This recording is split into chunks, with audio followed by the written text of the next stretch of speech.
Hello विद्यार्थियों, आज मैं आपको हिंदी व्याकरण पाठ 4 उपसर्ग एवं प्रत्यय पढ़ा रही हूँ।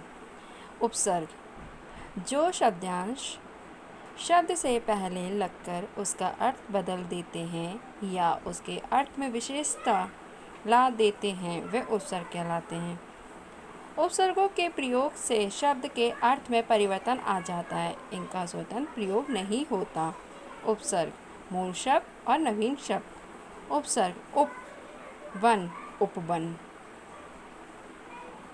सु, मार्ग, सुमार्ग आदि। उपसर्ग के भेद। हिंदी भाषा में उपसर्ग के 4 भेद होते हैं। संस्कृत के उपसर्ग, हिंदी के उपसर्ग, उर्दू के उपसर्ग और संस्कृत के अव्यय।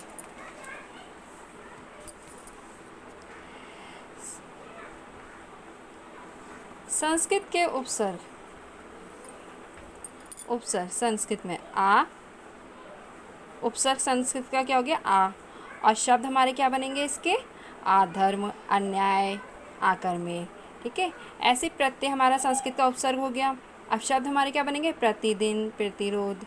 ठीक है, इसी तरीके से देखिए उप का अर्थ होता है छोटा, और छोटे के हम शब्द बनाएंगे, उपसर्ग के उप के शब्द बनाएंगे उपनाम, उपमंत्री आदि। हिंदी के उपसर्ग में देखिए, उपसर्ग हो गया हमारा अध, अर्थ हो गया हमारा आधा। अब हम इसके शब्द क्या बनाएंगे? अधमरा, अधपक्का। ठीक है, ऐसी बिन हमारा उपसर्ग हो गया, रहित हमारा इसका अर्थ हो गया। तो बिन मांगा, बिन बोले आदि। ऐसी उर्दू के उपसर्ग, के हमारा उपसर्ग हो गया, बिना हमारा अर्थ हो गया, तो क्या हो गया? बेदाग, बेनाम।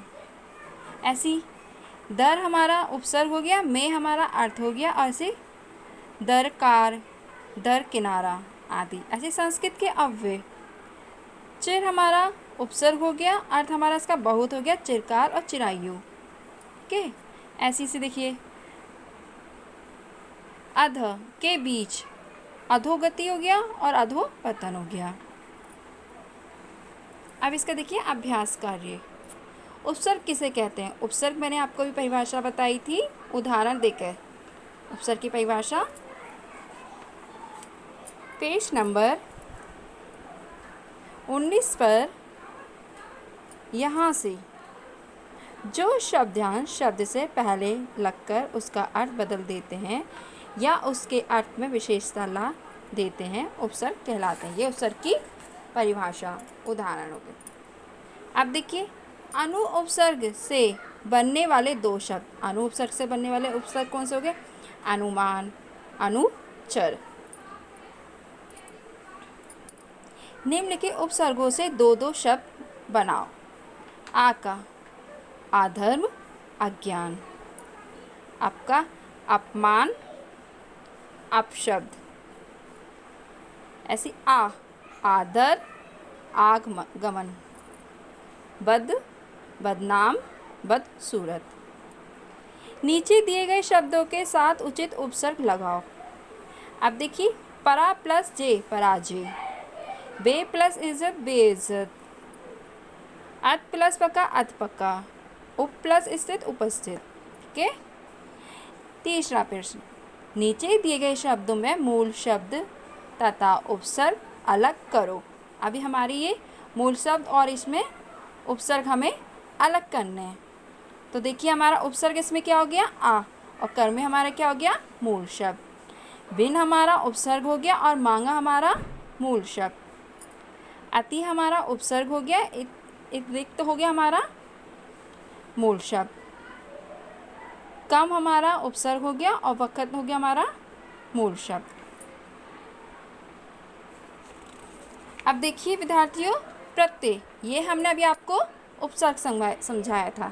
अब देखिए प्रत्यय, जो शब्दांश शब्द के अंत में जोड़कर उसके अर्थ में विशेषता उत्पन्न कर देते हैं वे प्रत्यय कहलाते हैं। देखिए उपसर्ग और प्रत्यय में क्या होता है? उपसर्ग जो होते हैं वो शब्द के पहले जुड़ते हैं, और प्रत्यय जो होते हैं वो शब्द के बाद में। कोई भी शब्द होता है उपसर्ग पहले लगता है और प्रत्यय बाद में। प्रत्यय दो प्रकार के होते हैं, कृदंत प्रत्यय और तद्धित प्रत्यय। ठीक है,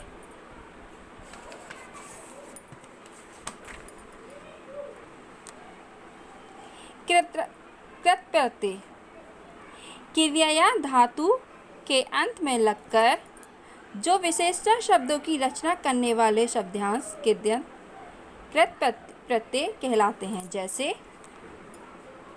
आई, कृदंत प्रत्यय क्या है हमारा? कृत प्रत्यय आई। मूल शब्द हमारा क्या हो गया? लिख, लड़। अब आई का हमारा शब्द क्या बनेगा? लिखाई, क्योंकि प्रत्यय बाद में लगता है ना, तो हमारा ई हमारा इसका प्रत्यय हुआ आई। तो आ की देखिए लिखाई, ली खा, आ की मात्रा आ गई और ई आ गई, तो क्या हो गई हमारा? लिखाई। ऐसी देखिए आ, शब्द हमारा इसका हो गया मूल शब्द देख और लिख। अब आ की मात्रा, तो हम आ की मात्रा से कोई भी शब्द बना लेंगे जिसमें प्रत्यय बाद में लगे। जैसे देखा, तो अब आ की मात्रा हमारी बाद में लगी ना, तो ये क्या हो गया हमारा? प्रत्यय। तद्धित प्रत्यय वे प्रत्यय जो संज्ञा, सर्वनाम, विशेषता व अव्यय के अंत में जोड़े जाते हैं, वे तद्धित प्रत्यय कहलाते हैं। जैसे आना, आना हमारा तद्धित प्रत्यय हो गया। अब हमारा इसका शब्द क्या हो गया? मूल शब्द रोज और मेहनत। तो देखिए आना, तो ये क्या हो जाएगा हमारा? रोजाना। मेहनत, महनताना। ठीक है, ऐसी आस, अब आस हमारा क्या हो गया? प्रत्यय। मीठा और खट्टा हमारा मूल शब्द हो गया, और इसका हमारा क्या बनेगा? शब्द हमारे क्या बनेंगे इससे? मिठास, खटास ना। अब देखिए आई, आ की मात आ और ई, और शब्द हमारे क्या है? मूल शब्द ऊंचा, ऊंचा, नीचा। ठीक है, तो ऐसे देखिए हम इसके मूल शब्द क्या बनेंगे? ऊंचाई, घिसाई, नीचाई, चढ़ाई, बढ़ाई आदि। इस तरीके से हमारे मूल शब्द बन जाएंगे। प्रत्यय किसे कहते हैं? उदाहरण सहित स्पष्ट कीजिए। प्रत्यय किसे कहते हैं? ये रहा, जो पेज नंबर 21 पर पहला प्रश्न। जो शब्दांश शब्द के अंत में जुड़कर उसके अर्थ में विशेषता उत्पन्न कर देते हैं, वे प्रत्यय कहलाते हैं। उदाहरण से स्पष्ट कीजिए। उदाहरण, हम कोई भी उदाहरण हम प्रत्यय के ले लेंगे। जैसे पढ़ाई ले लेंगे, पठनीय ले लेंगे, कोई भी एक उदाहरण ले लेंगे। पढ़ हमारा शब्द हो जाएगा और आई हमारा प्रत्यय हो जाएगा। ठीक है, अगला क्वेश्चन है, प्रत्यय कितने प्रकार के होते हैं? दो उदाहरण स्पष्ट। प्रत्यय हमारे दो प्रकार के होते हैं, दोनों के नाम लिखेंगे और दो उदाहरण स्पष्ट कर देंगे। अब देखिए प्रथम प्रश्न, नीचे दिए गए शब्दों में से मूल शब्द और प्रत्यय अलग करने हैं। अब हमें इसमें क्या करना है? मूल शब्द और प्रत्यय अलग करना है। प्रत्यय तो आपको मालूम है कि शब्द के बाद में लगता है ना। मूल शब्द हमारा हो गया पालन, और प्रत्यय हमारा क्या हो गया? हार। ठीक है,